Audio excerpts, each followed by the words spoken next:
Est-ce que tu as déjà entendu parler de la certitude de l'ignorance? C'est quand quelqu'un croit savoir quelque chose qu'en réalité, il ne sait pas. C'est quand quelqu'un croit savoir détenir une vérité absolue qui est totalement peut-être une vérité relative. Parce que ignorer, ce n'est pas être bête ou ce n'est pas ne pas être intelligent.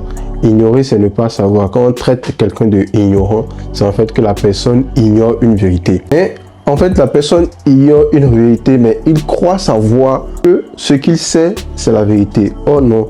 Parce qu'il y a une phrase que j'ai lue une fois dans un livre qui s'appelle Les clavicules de Salomon. Cette phrase m'a marqué à vie et c'est au-delà de la vérité connue, il y a la vérité inconnue. C'est une phrase puissante. Non, c'est une phrase trop puissante. Ça veut dire quoi? Au-delà de ce que tu sais, il y a aussi ce que tu ne sais pas. Et c'est ce que tu ne sais pas qui va t'amener à savoir une autre chose. Ça veut dire que tu ne peux jamais prétendre détenir l'entièreté de la vérité. C'est impossible. Parce que sur ce plan où tu es sujet à beaucoup d'altérations.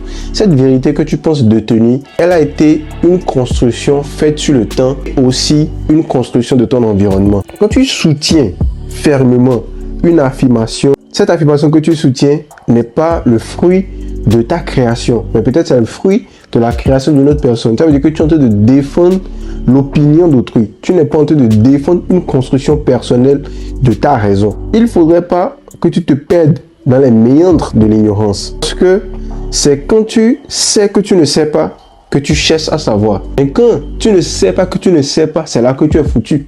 C'est ça qui fait qu'il y a certaines personnes qui sont des têtes dures. Ils ne veulent jamais changer d'avis. Parce qu'ils pensent que ce qu'ils savent, c'est la vérité. J'ai même noté un petit passage d'un livre très connu ici qu'on appelle la Bible, qui est un livre qui détient beaucoup de phrases importantes. Si je lis dans Jean 8, 32, qui dit « Vous connaîtrez la vérité et la vérité vous rendra libre. » Parce que c'est seulement la vérité qui libère. Et à partir du moment que tu détiens une fausse vérité, tu souffres énormément sans même savoir le pourquoi. Et une chose est sûre, quelqu'un qui souffre dans sa vie ou quelqu'un qui passe des difficultés auxquelles il ne trouve pas solution ne peut pas prétendre qu'il connaît la vérité. Ça, c'est impossible. Parce que la vérité, c'est ce qui affranchit, c'est ce qui libère. Donc, tu ne veux pas être dans une prison et prétendre que tu détiens la clé de cette prison. C'est impossible. Tu dois sortir de cette illusion que tu es, de ce faux monde dans lequel tu es, de cette ignorance. Parce que l'ignorance te plonge dans un faux monde où tu penses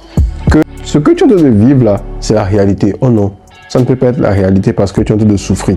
Et quand dans la même Bible, il y a une phrase qui dit « Mon peuple périt faute de connaissance », il faudrait que ça nous fasse réfléchir. La connaissance dont il est question là, c'est plutôt une connaissance hautement spirituelle. Mais la connaissance dont moi je parle ici, c'est une connaissance empirique. Une connaissance où tu vas à la rencontre des choses, tu vas à la rencontre de tes propres expériences pour tirer tes propres conclusions. Il ne faudrait pas que tu restes dans un état végétatif où tu prends et tu absorbes tout ce que les gens te disent. Ça, j'ai horreur de ça parce que après tu deviens juste un robot qui répète les choses que d'autres personnes ont dit.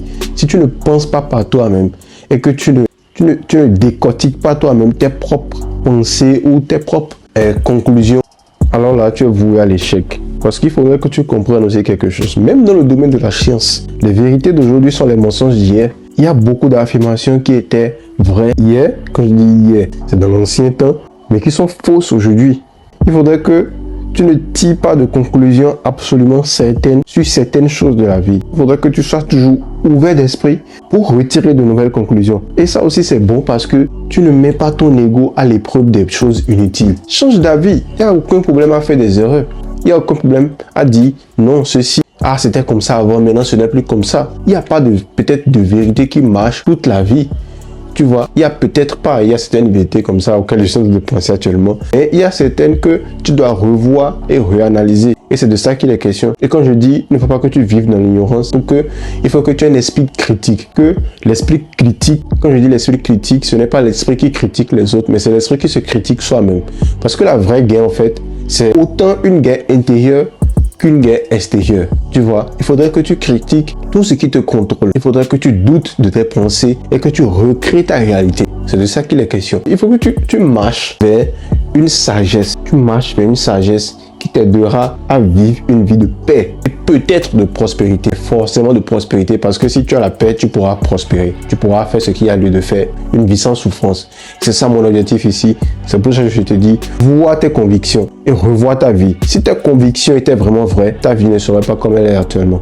Revois tes convictions et va derrière la vérité. Si ça t'a plu, comme toujours, laisse un like et laisse un commentaire. On se voit à la prochaine.